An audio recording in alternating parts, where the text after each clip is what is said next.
নমস্কার, ঠিক সন্ধ্যে ৬টা নিউজ ১৮ বাংলা জেলা থেকে সরাসরি নিয়ে আপনাদের সঙ্গে রয়েছে আমি তমশ্রী। শুরুতে এই যে খবরের দিকে নজর রাখতেই হবে। আরজি করের আবহে বিস্ফোরক অডিও, ১ বছর আগের অডিও ভাইরাল, আর সেখানে ইন্টার্নকে রীতিমতো শাসানি এক চিকিৎসকের। আরজি করের আবহে বিস্ফোরক অডিও মেডিকেল সিন্ডিকেটের উল্লেখ, ইন্টার্নকে রেজিস্ট্রেশন আটকে দেওয়ারও হুমকি। অডিওয়ে ডাক্তার বিরূপাক্ষ বিশ্বাসের কণ্ঠস্বর।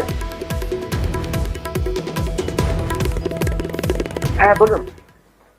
শুনতে পাচ্ছিস? শুনতে পাচ্ছি। ডাক্তার কবে হবি? মানে তুই পাস কবে করবি? ইন্টার্নশিপ কবে তো? ইন্টার্নশিপ কমপ্লিট হবে মে মাসে। মে মাসে? তার যদি সার্টিফিকেট না পাস তাহলে কি হবে? কেন? ধরবি তো 10,000 করে মিনিমাম। হ্যাঁ বলুন। শুনতে পাচ্ছিস? শুনতে পাচ্ছি। ডাক্তার কবে হবি? মানে তুই পাস কবে করবি? ইন্টার্নশিপ কবে তো? ইন্টার্নশিপ কমপ্লিট হবে মে মাসে। মে মাসে? তার যদি সার্টিফিকেট না পাস তাহলে কি হবে? কেন? ধরবি তো 10,000 করে মিনিমাম ছিল। কেন? কথা বলছি যে চন্দ্রমণি ঝাড় নাম শুনেছিস? ওটা আপনি দিয়েছিলাম 1 বছর পরে কি গেছে? তো আপনি দিয়ে গেল। আমি তো কিছু করিনি দাদা। কেন, কি হয়েছে? তুই কিছু করিস বিয়েতে করিস। আমার নাম বিরূপাক্ষ বিশ্বাস, না শুনেছিস? শুনিস? না তো দাদা। শুনবি সময় সঙ্গী যখন যেদিন ঢুকে সবাই তাড়িয়ে দেবো ইনভয়েস থেকে সেদিন শুনবি, সেটা অন্য ব্যাপার। তুই বিএসএ করতে চাস কি করিস না করিস আমার ভুল কোনো মাথা ব্যথা নেই, ঠিক আছে? ভালো করে যা করার কর, কিন্তু কলেজে বেড়ে কর। 1 নম্বর। দ্বিতীয়ত তুই যদি কথা না শুনবিস আমি তোকে 2বার ফোন করবো, আমি কাউকে 2বার ফোন করি না। তো আমি কে সেটা তো প্রিন্সিপালকে গিয়ে জিজ্ঞাসা করে নিবি।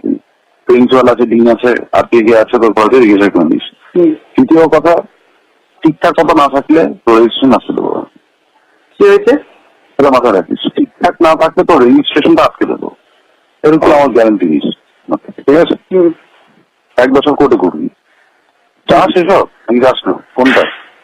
আর আমার নামে যদি কমপ্লেন করতে হয় নামটা লিখে নে, ডক্টর বিরূপাক্ষ বিশ্বাস। আবারও বললাম তোকে আমি, ঠিক আছে? তোর মেইন বয়েজ হস্টেলই তুলে দেবো আমি 500-600 ছেলেকে নিয়ে গিয়ে। সব এমবিবিএস পড়ে, বাইরে ছেলে ঢোকাবো না। এমনি মরে যাবি। কেন করছিস এগুলো? চিকিৎসক বিরূপাক্ষ বিশ্বাসের সেই ভাইরাল অডিও আপনারা শুনলেন। সরাসরি চলে যাবো, আমার সঙ্গে আমার অভিজিৎ চন্দ্র প্রতিনিধি রয়েছে, অভিজিতের সঙ্গে কথা বলবো।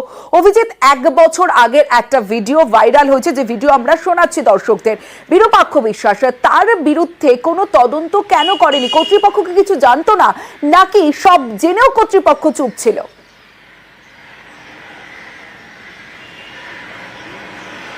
এখানে অভিযোগ তমশ্রী, যে সমস্ত কিছু জেনেও বারবার করে এই ডক্টর বিরূপাক্ষ বিশ্বাস, তার বিরুদ্ধে নানান অভিযোগ, মৌখিক অভিযোগ, লিখিত অভিযোগ। যখন এমবিবিএস পড়তেন কামারহাটি সাগর দত্ত মেডিকেল কলেজে, সেখানেও তার সহকর্মীদেরকে চমকানো, তাদের জুনিয়রদেরকে ধমকানো, হুমকি, এবং এমনকি হোস্টেলে সিট পাইয়ে দেওয়া, পরীক্ষায় পাশ করানোর নানা রকম দুর্নীতির সঙ্গে যুক্ত ছিলেন এই বিরূপাক্ষ বিশ্বাস, এমনটাই অভিযোগ উঠেছিল। কিন্তু তারপরেও কোনো এক অদৃশ্য কারণে এতটাই প্রভাবশালী এই ডক্টর বিরূপাক্ষ বিশ্বাস, তার বিরুদ্ধে কোনো রকম তদন্ত হয়নি, কোনো রকম ব্যবস্থা গ্রহণ করা হয়নি। দিনের পর দিন ধরে শুধুমাত্র কামারহাটি সাগর দত্ত মেডিকেল কলেজ নয়, তারপরে তো তিনি যখন এমডি পোস্ট গ্রাজুয়েট পড়তে যান প্যাথোলজি নিয়ে বর্ধমান মেডিকেল কলেজে, সেখানেও তার বিরুদ্ধে নানান রকম অভিযোগ উঠেছিল। এবং তারপর দীর্ঘদিন ধরে রাজ্যের বিভিন্ন সরকারি বেসরকারি মেডিকেল কলেজগুলিতে যে সিন্ডিকেট চক্র অভিযোগ উঠছে, যে ভর্তি করিয়ে দেওয়া, পাশ করিয়ে দেওয়া, এমডি এমএসএ সেখানে ভালো নাম্বার পাইয়ে দেওয়া, সমস্ত কিছু যে চক্র চলছে, সেই চক্রের অন্যতম মাথা হচ্ছে এই ডক্টর বিরূপাক্ষ বিশ্বাস। এবং সেই অভিযোগে তার বিরুদ্ধে বারবার করে অভিযোগ উঠলেও কোনো এক অদৃশ্য কারণে স্বাস্থ্য ভবনে এতটাই তিনি প্রভাবশালী, যার ফলে তার বিরুদ্ধে কোনো রকম তদন্ত হয়নি, কোনো রকম ব্যবস্থাও গ্রহণ করা হয়নি। তমশ্রী, বেশ অভিজিৎ, আমরা কথা বলেছিলাম বিরূপাক্ষ বিশ্বাসের সঙ্গে, যার অডিও ভাইরাল হয়েছে। তবে অডিও সত্যতা মানতে নারাজ চিকিৎসক বিরূপাক্ষ। এআই এর মাধ্যমে ভুয়ো অডিও বলে দাবি তার। একটা ফেক অডিও ক্লিপ আজ সকালে সংবাদ মাধ্যম থেকে আমি জানতে পেরেছি। গলাটি আমার নয়, রাজনৈতিক প্রতিহিংসার জন্য হয়তো এগুলো করা হচ্ছে।